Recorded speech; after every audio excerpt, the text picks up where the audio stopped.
বগাফা ব্লকের অধীনে বিভিন্ন জায়গায় এবং জোলাইবাড়ি ব্লকের অধীনে বিভিন্ন জায়গায় সুষ্ঠুভাবে সম্পন্ন হলো ত্রিস্তর পঞ্চায়েত। সকাল থেকে রাজ্যের বিভিন্ন জায়গার পাশাপাশি শান্তিরবাজার মহকুমার বগাফা ব্লকে এবং জোলাইবাড়ি ব্লকের অধীনে বিভিন্ন জায়গায় ভোট কেন্দ্রে শুরু হয় ভোট গ্রহণের প্রক্রিয়া। গণদেবতারা ব্যাপক উৎসাহের সহিত নিজ ভোটাধিকার প্রয়োগ করেন।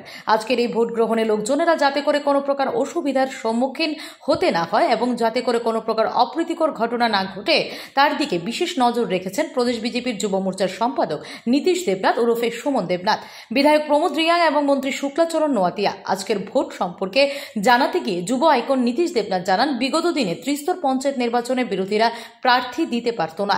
বর্তমান সময়ে বিজেপি শাসক দলে থাকায় বিরোধীরা নির্বাচনে প্রার্থী দিয়েছেন ও সকলে নিজ নিজ ভোটাধিকার প্রয়োগ করছেন।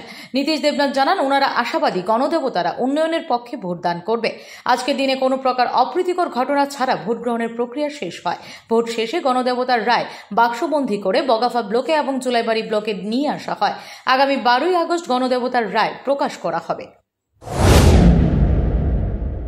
আপনারা জানেন, আমরা প্রত্যেকটা জায়গাতে সকাল থেকে আমাদের নেতৃত্বেরা, আমাদের বিধায়ক, মন্ত্রীরা বেরিয়ে পড়েছেন, ভোটারদের সঙ্গে কথা বলছেন এবং শান্তিপূর্ণ যে নির্বাচন, সে নির্বাচনে মানুষ স্বতঃস্ফূর্তভাবে ভোট দিচ্ছেন এবং আমাদের প্রার্থীরাও প্রত্যেকটা জায়গাতে যাচ্ছেন, প্রত্যেকটা পোলিং স্টেশনে যাচ্ছেন। আমার সঙ্গে 12 নং আসনের প্রার্থী আমাদের শ্রদ্ধেয় দাদা শম্ভু মানিক দাদা আছেন এবং ওনার কনস্টিটিউয়েন্সির অন্তর্গত দেবদারুর 25 নম্বর বুথে আমরা এখন পরিদর্শন করছি। তো বিভিন্ন এলাকাতে করছি, মানুষের একটাই আশ্বাস, একটাই বিশ্বাস যে ভারতীয় জনতা পার্টির পক্ষে, উন্নয়নের পক্ষে এবং বেকার থেকে শুরু করে সবাই বলছেন যে ভারতীয় জনতা পার্টির যে একটা সুষ্ঠু নির্বাচনের মাধ্যমে পঞ্চায়েত পরিচালনা করছে।